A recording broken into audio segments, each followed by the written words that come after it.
when he talks about prayer here is he's actually talking about relationships.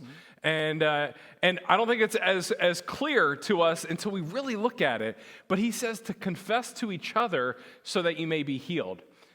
But let's be real. Saying I've messed up, saying I was wrong, it's really hard and it makes us vulnerable. I know personally I struggle with that. I know personally you struggle with that. And that's just one of the things that many of us deal with. In fact, one of my daughters is dealing with this right now in her life, and she and I have had conversations about this, and I've told her, hey, look, it's okay to make a mistake, and it's okay to be wrong.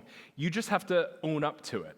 And the thing about the conversation between she and I that drives me crazy is I know exactly where she gets it from. And so when I see my faults being replicated in my child, it's tough. It's infuriating, really.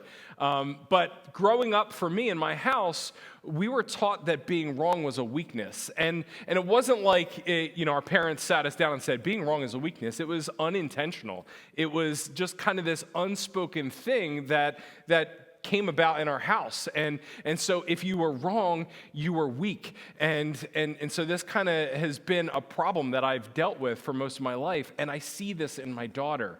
And it's a struggle because I'm like, if you could only see what I have learned in my life and know that it's really not a weakness. And it's okay if you're wrong. It's okay if you mess up. In fact, I expect it. I expect you to be wrong. I expect you to mess up. But what's really important is to own up to it, to confess what we've done, even though it's so hard, because it's our faults and it's our mistakes, and all we have to do is just confess those faults and mistakes to the person we've offended, right? And when we're able to confess, when we can experience some of that healing that James is talking about, that's what makes a world of difference. And that's what's really important, I think, is what James is trying to get across in this first part of this verse.